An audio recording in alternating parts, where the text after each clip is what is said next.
Hey everybody, thank you for joining me here on Let's Talk Weather. Oh my goodness, Florence. Yes. Florence is going to be the story for today. This is going to have like a short time, like shelf life, this particular forecast, because things will progress pretty regularly over the next couple of days, and I don't do them every day. So just know that after about a day or so, you have to wait until I do my next one because everything will be outdated by then. But for now, it is definitely entertaining and interesting to look at a hurricane. If it weren't for the devastation and the damage and all the other bad stuff that these things cause, these are just really, really interesting and I want to say from a meteorological standpoint, fun to watch and to forecast, but you always have to look at the downside, the bad side of these storms. But from a purely scientific aspect, these are pretty much the reason why most people get into weather. It's either something like tornadoes or hurricanes, severe weather, or something like that. But this is what keeps the juices flowing. But again, you always have to keep in the back of your mind that this does impact people. So that is always at the forefront of our thoughts. So let's talk about what is happening right now. Florence getting ready to make landfall along the Carolina coast. Still looking pretty close to hitting exactly where it has been predicted within 50 or 60 miles. Has been the window a little bit farther up the coast, a little bit farther down the coast, but generally speaking, it's been in the Wilmington area since all the way back when I did my last forecast on Sunday. And here we are Thursday night going into Friday morning, and that's exactly where it's looking to make landfall. So computer models have done a fantastic job. National Hurricane Center, kudos to you for nailing this one. Probably the biggest difference is the fact that it's a bit weaker than originally forecast. That's a good thing. On the downside, it is moving much slower than originally predicted. That will have consequences as it relates to rainfall totals, flooding potential, things like that.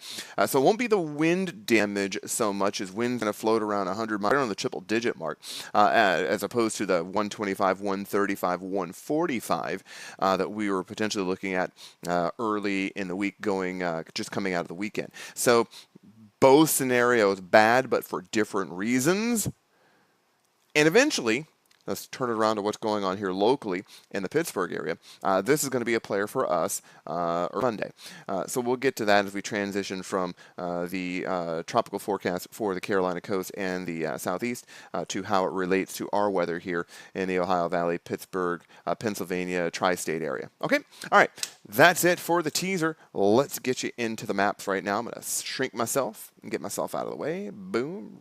Put Rob in a corner. I love saying that. I know. I don't really like the movie, but I find it amusing. Okay, there is your current picture. That is the eastern United States infrared satellite loop. Of course, it's nighttime, so got to use the infrared. Can't use visible, so there's no sunlight. And you can see right now, it is really the big game in town. Now, there are some thunderstorms in Florida, Mississippi, Alabama. Alabama, here's Mississippi over here. Tennessee getting a rash of thunderstorms. But really and truly, the major game in play right now is what's going on with Florence. There's Florence right there. I'll get my cursor out of the way, and I'll pop in, why not? Let's bring out the old drawing tools. Ooh, I can't put myself all the way there. There we go. There are my drawing tools. Okay. So what we're looking at is pretty impressive. It is quite impressive, actually. Here is your hurricane right here. Okay. That is the center of rotation right now. I won't draw the whole thing because there's a symbol that you can draw for a hurricane, but I'm not going to put it on there because it takes up too much space. But you get the idea. It is still on a path that is going to lead it probably about like this. Let's see if I can get the cursor on there. There we go. Still looking to move onshore about here, and then just kind of literally crawl its way inland over the next 2 to 3 days. That sets up the stage for tons and tons of flooding. I'm not going to spend a whole lot of time on this because it is the number one thing you're seeing on the news. Round-the-clock coverage on the Weather Channel.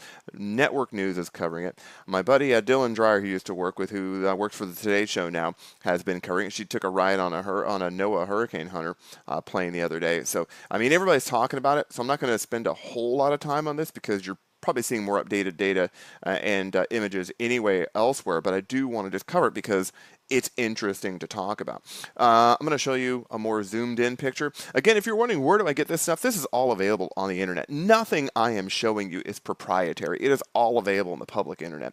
So you can see up here on my address bar, if you're looking to find where I get these satellite loops, trust me, slow it down, pause it, go check these places out because they are really, really good. This is, again, a zoomed-in infrared satellite loop. I'm running high-res. These are floaters. And what I mean by floaters is there are certain camera shots on the GOES satellites where they will isolate either particular storms or hurricanes or whatever is of interest. They can isolate it, give you super high-res shots, and then they take pictures much more rapidly than in general.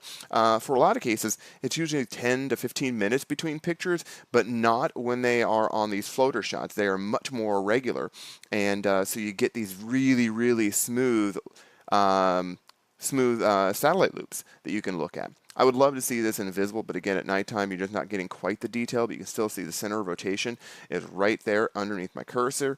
Wilmington's down over here. Myrtle Beach up here. I got my buddies who are in the Jacksonville, Florida area. I work with, in my current job, I work with a lot of Marines, recruiters especially, and some of my friends in my company are Marines stationed down there at Camp Lejeune. So be safe down there, guys.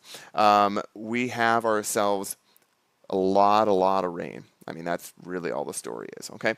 So again, I told you I wasn't going to spend a whole lot of time on this. That's the current picture. Again, it's going to move inland. I'll show you the forecast on it in a moment. I want to show you the really pretty picture.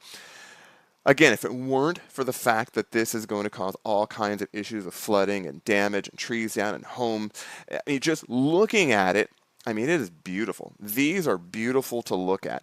Even though there isn't a defined eye on the satellite loop anymore, even if you're looking at it visible, it's really hard to find a defined like eye where you can see all the way to the ground. You can see where in the center of the storm there is not much, there is essentially no precipitation. So there's still a dead zone at the center of rotation, and then the feeder bands going around it.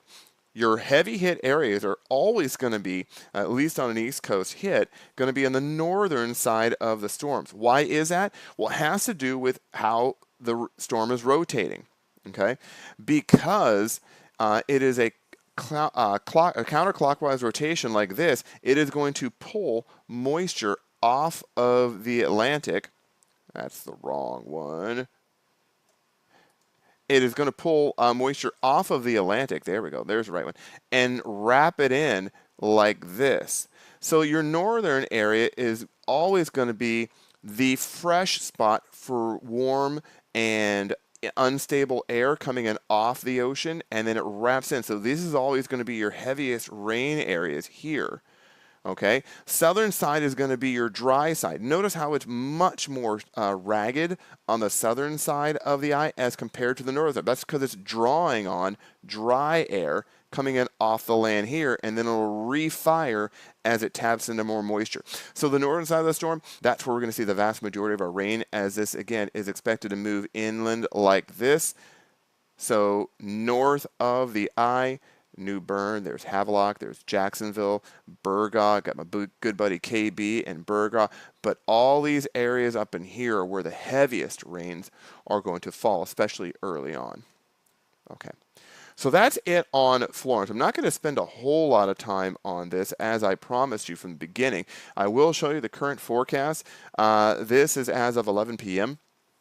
It's about 11:40 right now on Thursday evening, so this is the most recent one. Still looking a lot like it did earlier in the week. The difference is, instead of recurving early, it is going inland, weakening, and then curving as it makes its way into the Tennessee, Kentucky area, going through Pennsylvania, New York as a depression, and then heading out over the Atlantic as we reach the middle part of next week.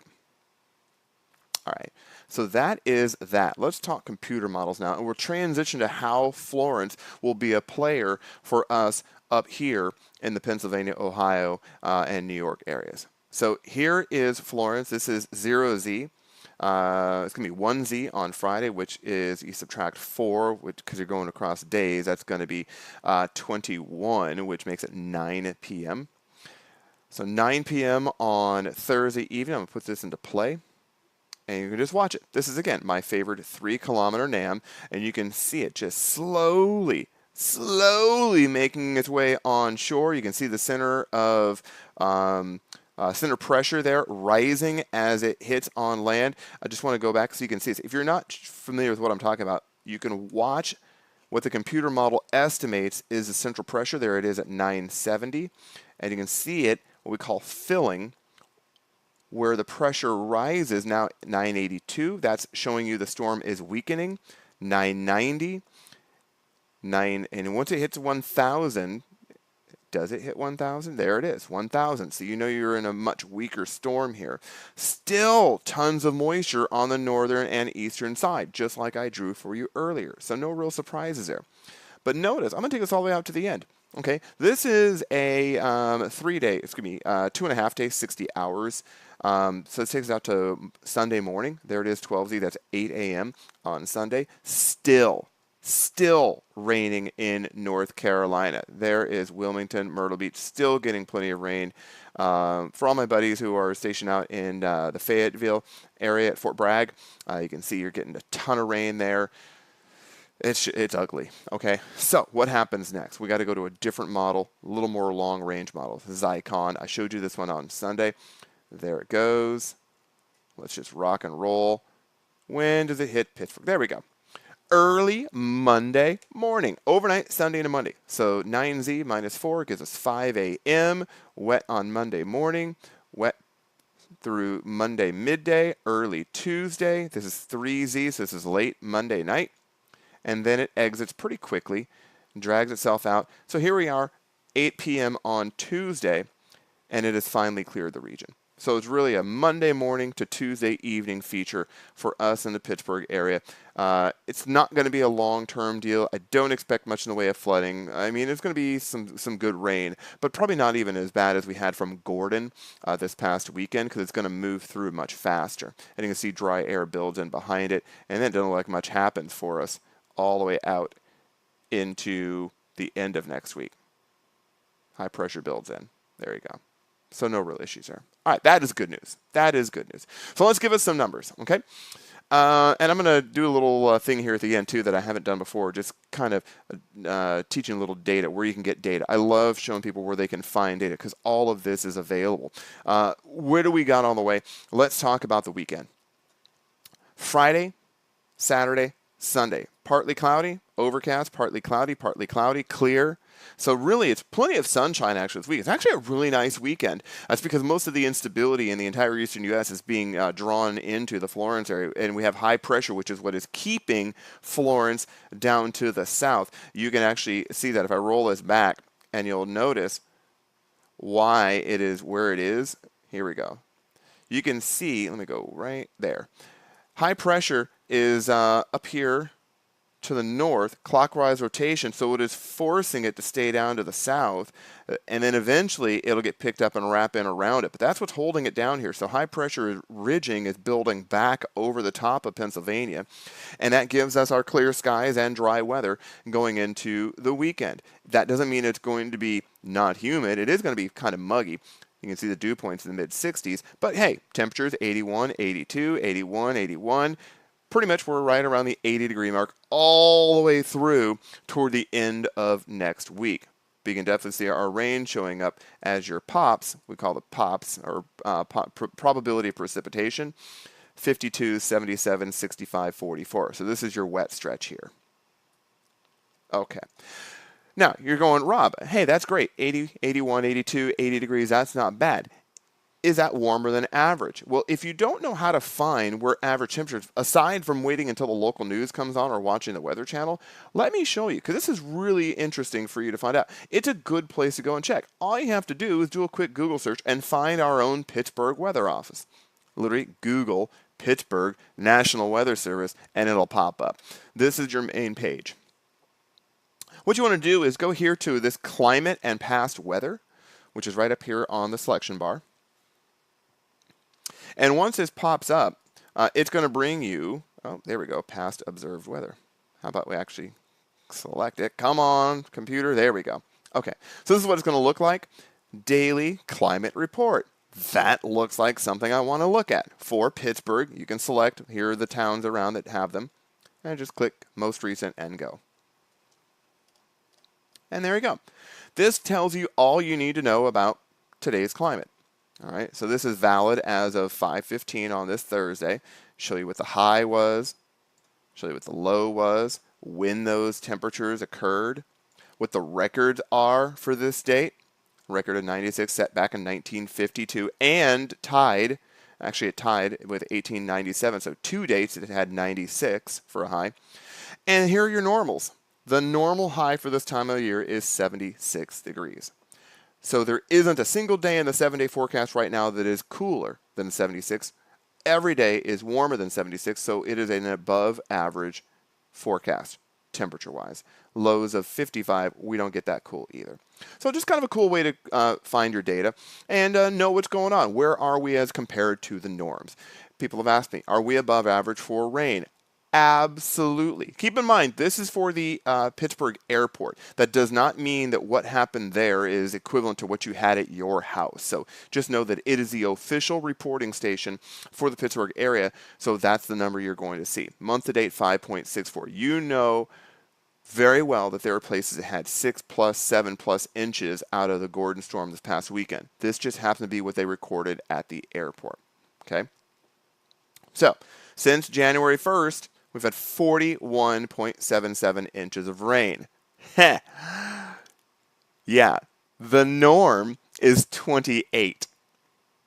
Above average? Sure. How about almost 14 inches above average?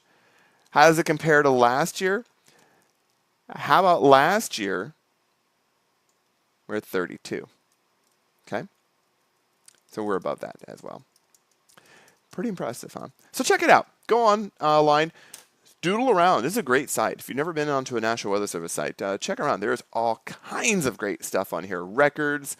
You can see back here if you go to if you go to climate data records here, you can find all the records for Pittsburgh going back decades. You can find the normal values, rainfall. It's a great site, so check it out. Okay. That is it for now. Let me pop up what is cool to look at. I'll bring up the radar for here locally. We'll move away from Florence. I'll leave you with this. That's what's going on here now. Thank you for joining me here on Let's Talk Weather. I'll be gone this weekend. I'm headed to lovely Connecticut. Why? New Haven, actually. Taking my speech and debate team. We're headed out to Yale to compete this weekend. Great weather there. But I will be on the road this weekend, so no updates. Unfortunately, I'll have to get back with you next week. Until then, keep an eye on everything. I'm showing you how to do it. You can do it on your phone, on your computer yourself. It's good stuff. We'll check in with you next week. All right? Thanks a lot for checking in, guys. Talk to you next week.